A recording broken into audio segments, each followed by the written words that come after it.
എല്ലാവർക്കും നമസ്കാരം. പൃഥ്വി വ്ലോഗ്സിലേക്ക് സ്വാഗതം. ഇന്ന് ഞാൻ വളരെ ഈസി ആയിട്ട് ഉണ്ടാക്കാൻ പറ്റിയ ഒരു സ്വീറ്റിന്റെ റെസിപ്പിയാണ് എടുത്തിരിക്കുന്നത്. ലഡു, നമ്മുടെ സാധാരണ ലഡു, മഞ്ഞ കളറിലുള്ള ലഡു ഞാൻ ഇതിനു മുമ്പ് ഉണ്ടാക്കിയിട്ടുണ്ട്, നിങ്ങളെ വീഡിയോ കാണിച്ചു തന്നിട്ടുണ്ട്. ഇന്ന് അതിൽ നിന്ന് വ്യത്യസ്തമായിട്ട് ഈ നോർത്ത് ഇന്ത്യൻസിനൊക്കെ കൂടുതൽ ഇഷ്ടമുള്ളത് മോത്തിച്ചൂർ ലഡുവാണ്, ഓറഞ്ചിഷ് കളറിലുള്ള. ഞാൻ ഇന്ന് അതാണ് ഉണ്ടാക്കാൻ ശ്രമിച്ചിരിക്കുന്നത്. അപ്പോൾ എനിക്ക് പറ്റുന്ന പോലെ നല്ല ഇതായിട്ട് ഞാൻ ഉണ്ടാക്കിയിട്ടുണ്ട്, നല്ല ടേസ്റ്റും ഉണ്ട്. ഞാൻ ഉണ്ടാക്കി കഴിച്ചു നോക്കിയിട്ടാണ് ഈ വീഡിയോയുടെ ഇൻട്രോ എടുക്കുന്നത്. അപ്പോൾ നിങ്ങളിതൊന്ന് കണ്ടു നോക്കൂ, സ്കിപ്പ് ചെയ്യാതെ വീഡിയോ കാണണം, ഉണ്ടാക്കി നോക്കുകയും കൂടി വേണം, എന്നിട്ട് നിങ്ങളുടെ അഭിപ്രായം അറിയിക്കുകയും കൂടി വേണം. ഓക്കെ, അപ്പോൾ നമുക്ക് നമ്മുടെ വീഡിയോ ഒന്ന് കണ്ടു നോക്കാം. വരും. ലഡു ഉണ്ടാക്കുന്നത് കടലമാവ് കൊണ്ടാണ്, അതെല്ലാവർക്കും അറിയാം. ഇവിടെ ഞാൻ 1.5 കപ്പ് കടലമാവ് എടുത്തിട്ടുണ്ട്. അതൊന്ന് കട്ടയില്ലാതെ ഒന്ന് അരിച്ചെടുക്കണം.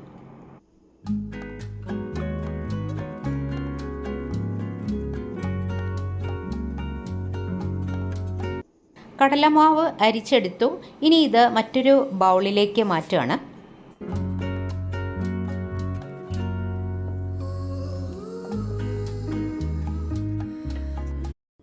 ഇനി ഇതിലേക്ക് നമുക്ക് കുറച്ച് വെള്ളം ഒഴിച്ചിട്ട് നല്ലതുപോലെ ഒന്ന് മിക്സ് ചെയ്തെടുക്കാം. ഒരു വിസ്ക് ഉപയോഗിച്ചിട്ട് ഞാൻ നല്ലതുപോലെ ഇളക്കി കട്ടയില്ലാതെ എടുക്കുന്നുണ്ട്. വെള്ളം ചേർക്കുമ്പോൾ കുറേശ്ശെയായിട്ട് ചേർത്ത് വേണം മിക്സ് ചെയ്യാൻ. ആദ്യമേ ഒഴിച്ച് കഴിഞ്ഞാൽ ചിലപ്പോൾ വെള്ളം കൂടിക്കഴിഞ്ഞാൽ പിന്നെ നമുക്ക് ബുദ്ധിമുട്ടായിരിക്കും, നമ്മൾ ഉദ്ദേശിച്ച രീതിയിൽ കിട്ടില്ല.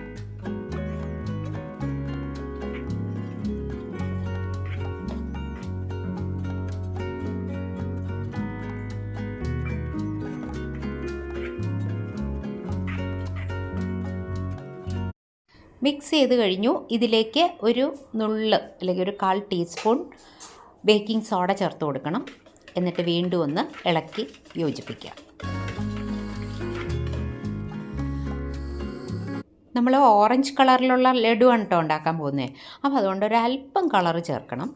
അപ്പോൾ ഞാനിവിടെ ഒരു റെഡിഷ് ഓറഞ്ച് കളറാണ്, ഒരു 2 ഡ്രോപ്പേ ഒഴിച്ചിട്ടുള്ളൂ. അതും കൂടി ചേർത്ത് നല്ലതുപോലെ ഒന്ന് മിക്സ് ചെയ്തെടുത്തു. ഇവിടെ ഒരു പാൻ എടുത്തിട്ടുണ്ട്. അതിലേക്ക് 1.5 കപ്പ് പഞ്ചസാര ഇട്ട് കൊടുത്തിട്ടുണ്ട്. അതിലേക്ക് ഒരു കപ്പ് വെള്ളവും കൂടി ചേർത്ത് കൊടുത്തു. ഇനി അതവിടെ ഇരിക്കട്ടെ. ഇനി നമുക്ക് ആദ്യം തന്നെ ഇതൊന്ന് ഫ്രൈ ചെയ്തെടുക്കണം. നമ്മുടെ ഈ കടലമാവ് നമ്മൾ സാധാരണ ലഡു ഉണ്ടാക്കുമ്പോൾ അതിൻ്റെ ആ ബൂന്തിയാണ് ആദ്യം ഉണ്ടാക്കുന്നത്. ഇതിപ്പോൾ ബൂന്തി പോലെ ഉണ്ടാക്കാൻ കുറച്ച് ബുദ്ധിമുട്ടാണല്ലോ, അതുകൊണ്ട് ഞാൻ ബൂന്തിയായിട്ടല്ല, വെറുതെ മാവ് ഇങ്ങനെ തവി കൊണ്ട് കോരി ഒഴിച്ചാണ് ഫ്രൈ ചെയ്തെടുക്കുന്നത്. കണ്ടില്ലേ, ഇതേപോലെ. ഇത് ഒരു മീഡിയം ഫ്ലെയിമിൽ വെച്ചാൽ മതി. നല്ലതുപോലെ ഒരുപാട് കട്ടിയിലായി പോകരുത്, ഒന്ന് ചുറ്റിച്ചങ്ങ് ഒഴിച്ചു കൊടുത്താൽ മതി. എന്നിട്ട് തിരിച്ചും മറിച്ചും ഇട്ട് നല്ലതുപോലെ ഒരു ഫ്രൈ ചെയ്ത് എടുക്കണം. ഒരു ഇടയ്ക്കൊന്ന് ഇളക്കി കൊടുക്കണം. അതൊന്ന് തിരിച്ചു മറിച്ചു വിടണമെന്ന് ഞാൻ പറഞ്ഞില്ലേ. ഒരു ലൈറ്റ് ബ്രൗൺ കളറാവുമ്പോൾ അത് മൂത്തിട്ടുണ്ടാവും. അതപ്പോൾ അതിനൊരു സൗണ്ടും കേൾക്കാം. ഈ സമയത്ത് നമ്മൾ ഇതിൽ നിന്ന് കോരിയെടുത്ത് മാറ്റണം.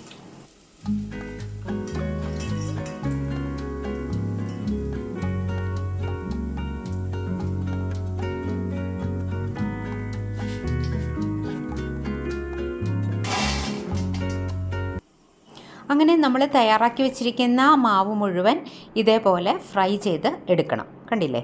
ഇനി ഇത് ചെറുതായിട്ടൊന്ന് ചൂടാറി കഴിയുമ്പോൾ നമുക്ക് മിക്സിയുടെ വലിയ ജാറിലിട്ട് ഒന്ന് പൾസ് ചെയ്തെടുക്കണം. കാരണം നമ്മളിപ്പം ബൂന്തിയായിട്ടല്ലല്ലോ, അപ്പം ചിലതൊക്കെ കുറച്ച് വലിയ കഷ്ണങ്ങളൊക്കെ ഉണ്ടാവും. മിക്സിയുടെ ജാറിലിട്ട് ഞാനിതൊന്ന് പൾസ് ചെയ്ത് മുഴുവനും എടുത്ത് വെച്ചിരിക്കുന്നതാണ് ഈ കാണുന്നത്. ഇനി നമ്മളൊരു പാനിലേക്ക് പഞ്ചസാര നമ്മൾ നേരത്തെ എടുത്തു വെച്ചിരുന്നു, അതിലേക്ക് വെള്ളവും ചേർത്ത് വെച്ചിരുന്നു. ഇനി അത് അടുപ്പത്ത് വെച്ചിട്ട് ലോ ഫ്ലെയിമിൽ തന്നെ വെച്ചാൽ മതി. ആദ്യം നല്ലതുപോലെ ഒന്ന് ഇളക്കി കൊടുക്കണം. പഞ്ചസാര മുഴുവൻ ഉരുകി കഴിയുമ്പോൾ ഫ്ലെയിം ഒന്ന് കൂട്ടി കൊടുക്കാം.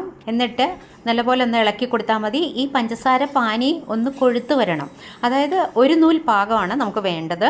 അപ്പോൾ ഇടയ്ക്കൊന്ന് കയ്യിലൊന്ന് എടുത്തിട്ട് ഒന്ന് നോക്കണം, 1 സ്ട്രിങ് ആയിട്ട് വരുന്നുണ്ടോ എന്ന്. അപ്പോൾ ഞാനിവിടെ തിളച്ച് നല്ലതുപോലെ ഒന്ന് കുറുകി വന്നു. ഇടയ്ക്കൊന്നും ഞാൻ നോക്കി, അപ്പോൾ ആയിട്ടുണ്ടായിരുന്നില്ല. പിന്നെ വീണ്ടും കുറച്ച് സമയം കൂടി കഴിഞ്ഞിട്ടാണ് ഞാൻ നോക്കിയപ്പോൾ അത് 1 സ്ട്രിങ് ആയിട്ട് വരുന്നുണ്ട്. ഇവിടെ ശരിക്കും കാണാൻ പറ്റുന്നുണ്ടോ എന്ന് എനിക്കറിയില്ല. 1 സ്ട്രിങ് ആയിട്ട് വന്നു. അപ്പോൾ ഞാൻ ഇതിൻ്റെ ഫ്ലെയിം ഒന്ന് നല്ലപോലെ കുറച്ച് വെച്ചു. ഇനി ഇതിലേക്ക് കുറച്ച് കാര്യങ്ങൾ ആഡ് ചെയ്യേണ്ട. ആദ്യമേ കുറച്ച് നാരങ്ങാനീര് അത് ഒഴിച്ചു കൊടുത്തു. ഒരു 1/2 ടീസ്പൂണൊക്കെ മതിയാവും. അത് ഒഴിച്ചു കൊടുത്തു. പിന്നെ ഇതിലേക്കും നമുക്ക് ഒരു അല്പം കളർ ചേർത്ത് കൊടുക്കണം. പിന്നെ ഇട്ട് കൊടുക്കുന്നത് ഏലക്കാപ്പൊടി. ഞാനൊരു 4 ഏലക്ക കുറച്ച് പഞ്ചസാരയും കൂടി ചേർത്ത് നല്ലതുപോലെ പൊടിച്ച് വെച്ചിട്ടുണ്ടായിരുന്നു. ഒരു ഫ്ലേവറിന് വേണ്ടിയിട്ടാണ്. അതും കൂടി ഇതിലേക്ക് ഇട്ട് കൊടുത്തു. പിന്നെ ഇതിലേക്ക് ആഡ് ചെയ്ത് കൊടുക്കുന്നത് ഞാൻ പറഞ്ഞല്ലോ നേരത്തെ കളറ് ഒരു 2 ഡ്രോപ്പൊക്കെ ഒഴിച്ചാൽ മതിയാവും. അല്പം ഒഴിച്ചാൽ മതി. നമ്മൾ മറ്റേ ഇതിന് മാവ് ഉണ്ടാക്കിയപ്പോൾ അതിൽ ഒഴിച്ചിട്ടുണ്ടായിരുന്നു. ഇതൊരല്പം കളറ് നമ്മൾ ഒഴിച്ചു കൊടുക്കുന്നുണ്ട്. കാരണം നമ്മളിത് ഓറഞ്ച് കളറിലുള്ള ലഡു ആണല്ലോ ഉണ്ടാക്കുന്നത്, അതുകൊണ്ട്.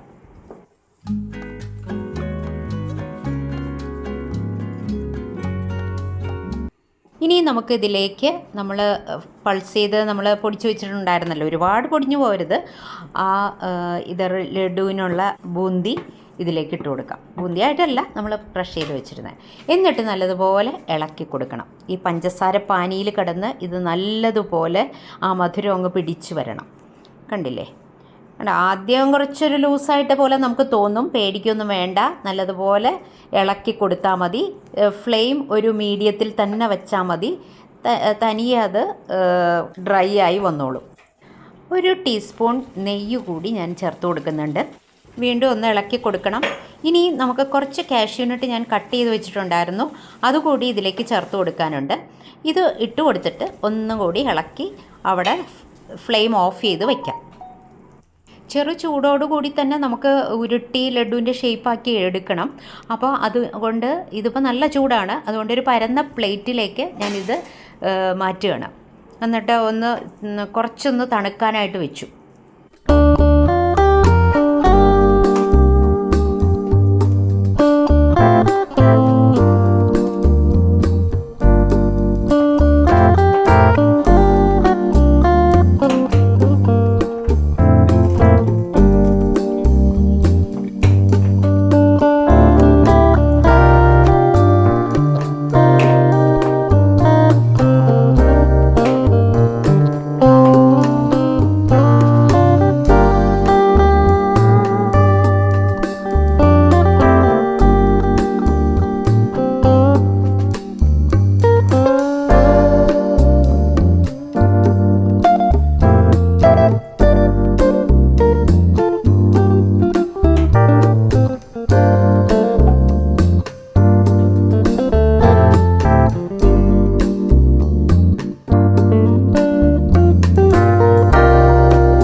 കുറച്ച് ചൂടാറി വന്നിട്ടുണ്ട്. ഈ സമയത്ത് നമുക്കിതൊന്ന് ഉരുട്ടി നോക്കണം, അല്ലെങ്കിൽ എന്താ വെച്ചാൽ ഉരുട്ടാൻ പ്രയാസമാവും. അങ്ങനെ ലഡു മുഴുവൻ ഉരുട്ടി റെഡിയാക്കി എടുത്തു. കണ്ടില്ലേ? നല്ല ടേസ്റ്റും ഉണ്ട് കേട്ടോ, ആവശ്യത്തിന് മധുരവും ഉണ്ട്.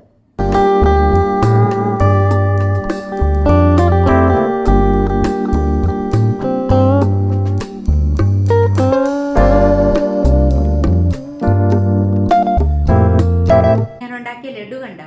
ഇഷ്ടപ്പെട്ടോ നിങ്ങൾക്ക്? വീഡിയോ സ്കിപ്പ് ചെയ്യാതെ കാണണം കേട്ടോ. അതുപോലെ തന്നെ ഒന്ന് ഉണ്ടാക്കിയും കൂടെ നോക്കൂ സമയമുള്ളപ്പോൾ. പിന്നെ നമ്മളുടെ വീട്ടിൽ നമ്മൾ തന്നെ ഉണ്ടാക്കുമ്പോൾ അതിൻ്റെ ഒരു സുഖം വേറെ തന്നെയല്ലേ. അപ്പോൾ ഇനി അടുത്ത വീഡിയോയിൽ നമുക്ക് കാണാം. Thank you. ബൈ.